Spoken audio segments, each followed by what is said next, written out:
Join me and we'll tour the San Diego Backcountry mountain communities of Julian and Santa Ysabel. We'll see the rugged Anza Borrego Desert State Park, grassy meadows, lush green valleys, cold snowy pine forests, indulge in some Julian apple goodies, visit a remote 200-year-old Spanish mission, and then drive back down to the desert.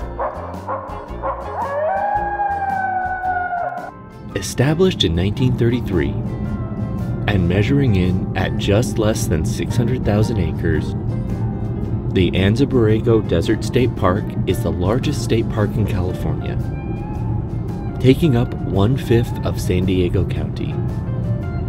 It's a hiking, off-roading, and cycling mecca with 500 miles of dirt roads and 110 miles of hiking trails. The park is a massive expanse of arid mountains, valleys, and colorful badlands that occupies eastern San Diego County and stretches from Riverside County in the north to Imperial County in the east. Each altitude has its own unique microclimate and ecosystem.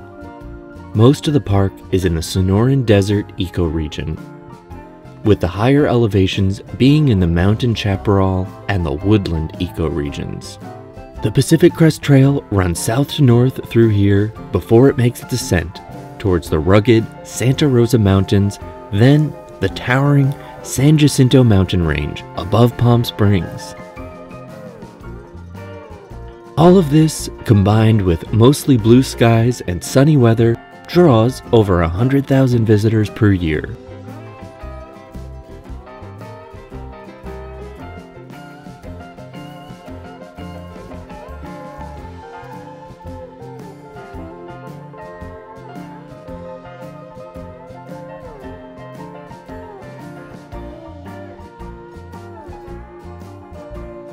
Wildlife abounds in this unspoiled wilderness, providing a home for bighorn sheep, mountain lions, kit foxes, mule deer, coyotes, roadrunners, golden eagles, jackrabbits, quail, prairie falcons, iguanas, chuckwallas, and red diamond rattlesnakes.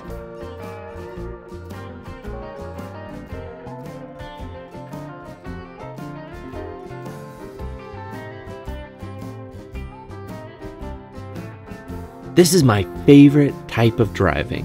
Winding country lanes, big, wide skies, and incredible scenery that changes again and again. Even just driving through Anza Borrego is such a pleasure and a great way to see the park.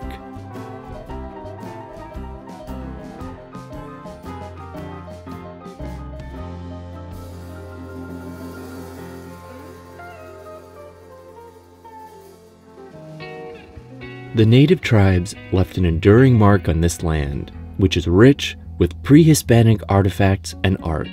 The sensation of connection to the ancient spirits is thrilling when you stumble on a mortar, petroglyph, or pictograph while hiking. The transitions of the landscape are fascinating as we continue on our journey. I think that's ultimately what makes Southern California such a fascinating and iconic destination. Few other places in the USA have the beach, ski mountains, desert oases, rugged wilderness, wide open backcountry, and yet all of the amenities and opportunities of the second largest metro area in the country.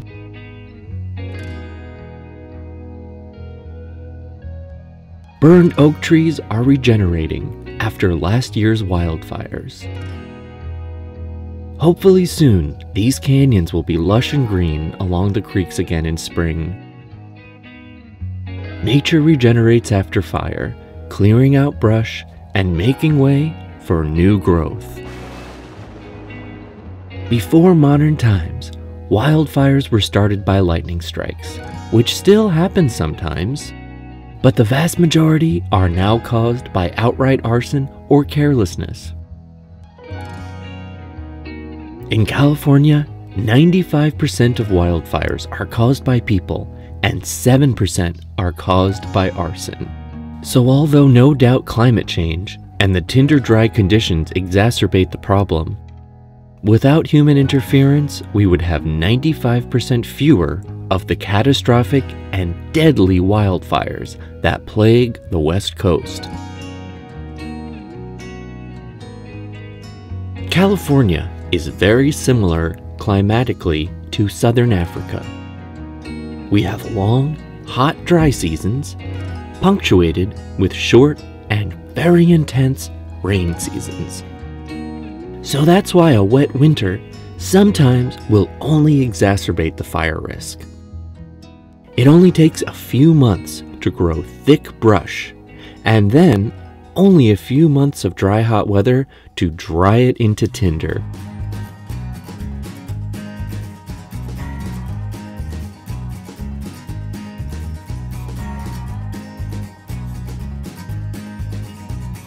We're looking down now across Banner Valley.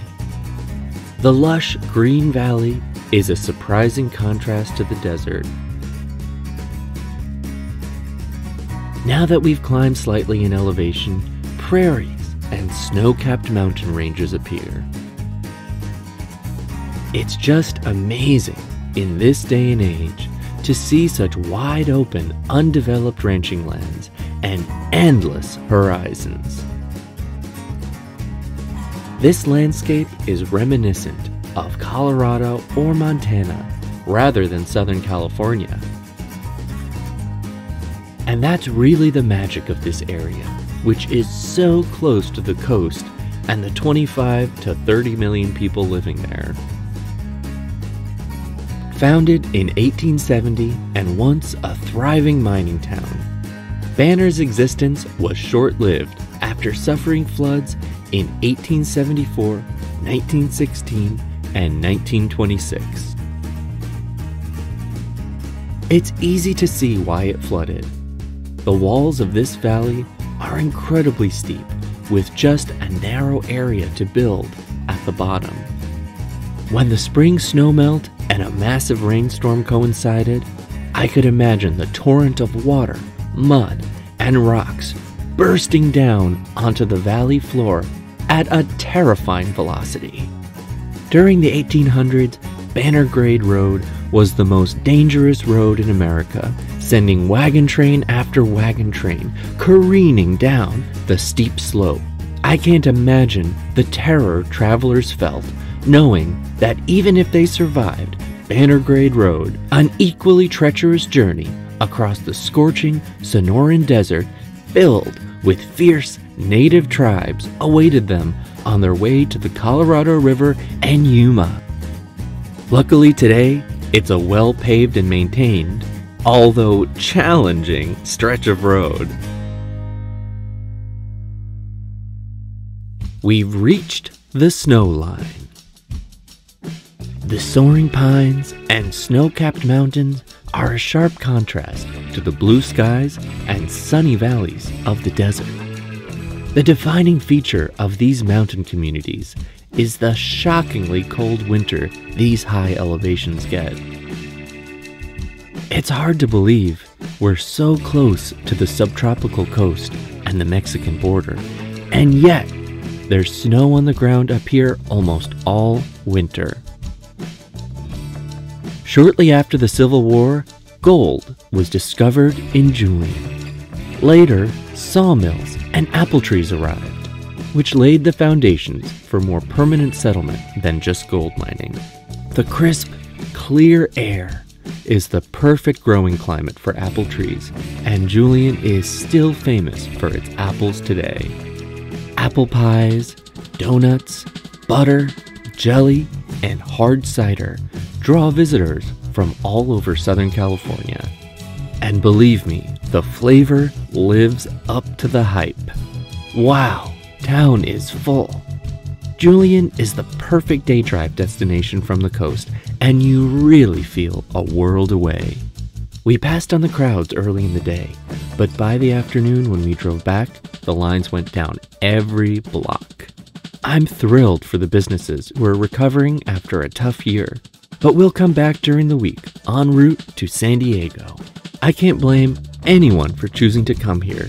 It's really a great day out if you can survive the crowds.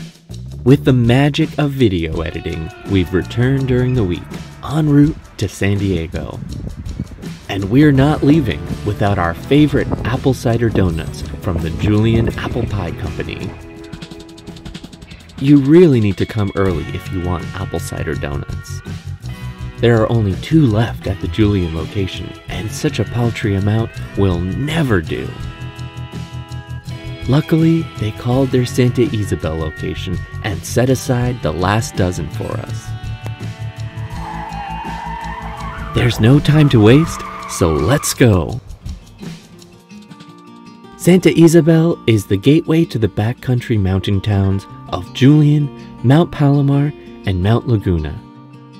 Santa Ysabel in particular is such a beautiful scenic town. Wide green pastures dotted with apple trees and scattered boulders seem a world apart from the frenetic crowds of the coast just an hour away. The San Diego Backcountry has an unusually historic feel for Southern California, and the preserved frontier architecture and open spaces really evoke the early pioneering days.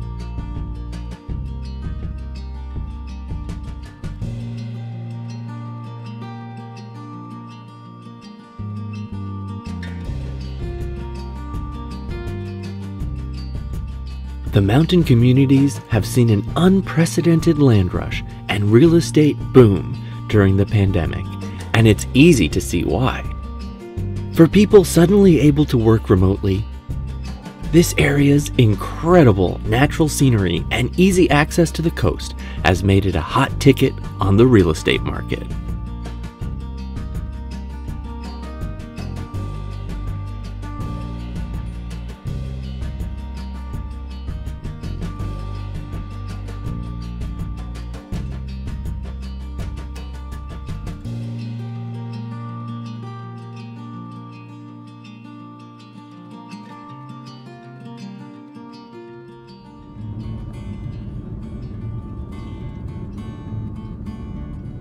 The Santa Ysabel Asistencia was first established in 1818 and was a submission to the mission San Diego de Alcalá, the first Franciscan mission founded in the Californias province of New Spain in 1769. This is the perfect spot to explore the living history of the backcountry and eat an apple cider donut with a beautiful view.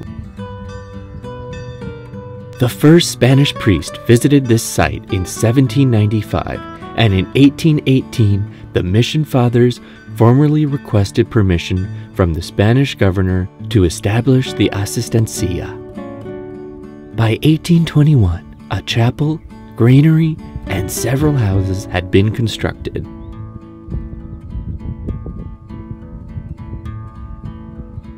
The mission system was rather short-lived, and after secularization, the lands were turned over to powerful colonial landowners. The missions themselves mostly fell into disrepair. An American traveler who passed by the mission in 1852 noted that the facility consisted of little more than a roofless church and a few simple huts. In 1903, 3 acres of the original mission were returned to the Catholic Church, and French-Canadian priest Father Joseph Lapointe came to Santa Ysabel to work with the locals. The cornerstone for the modest but beautiful chapel we see today was laid in September 1924.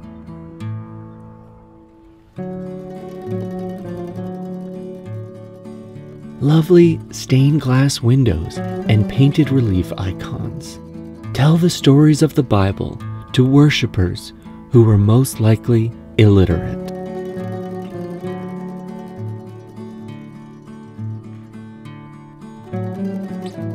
Beams of light caress the humble interior of terracotta tiles and simple wooden pews.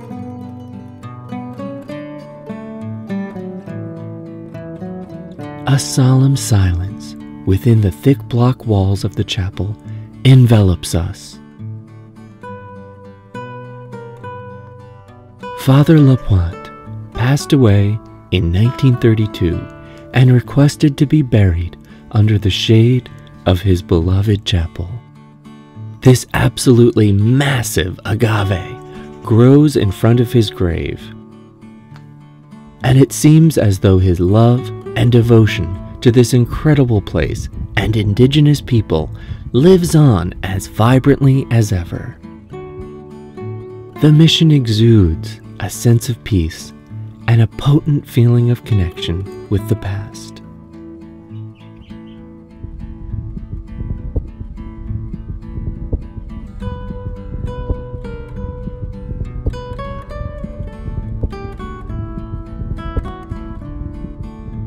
In 1844, after secularization of the missions, the Mexican government granted the massive, over 17,000-acre Rancho Santa Ysabel to Jose Joaquin Ortega, a colonial administrator, and his son-in-law, Edward Stokes, an English sailor conveniently Hispanicized as Eduardo.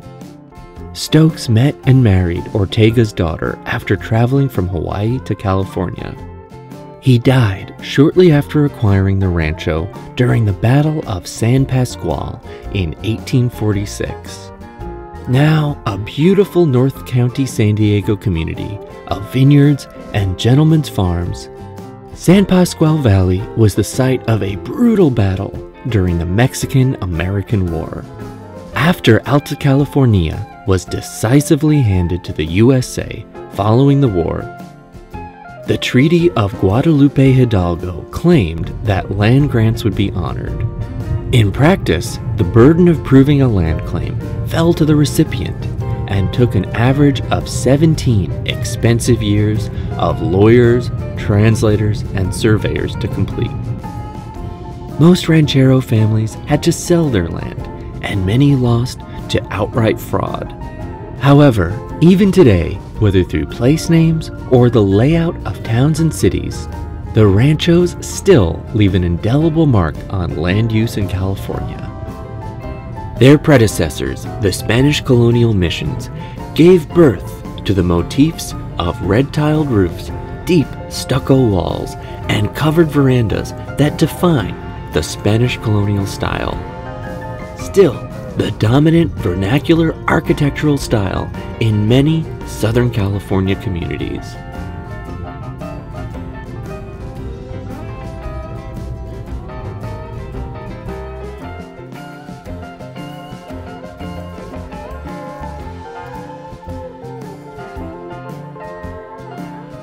What a pleasure it is to be back down in the desert where there are blue skies past the cloud line.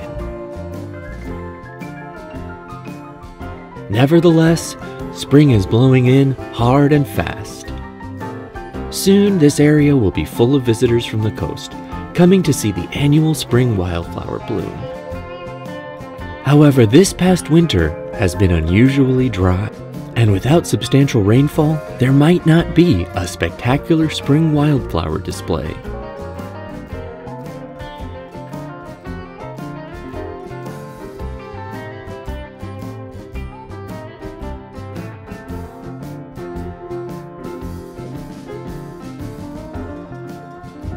It's very windy in the desert as winter winds down and spring blasts in.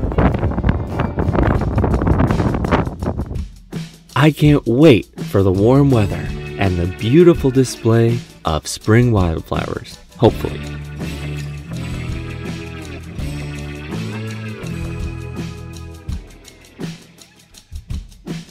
Here's our first glimpse of the Borrego Valley. The San Diego Backcountry is my playground, and Borrego Springs is my sandbox.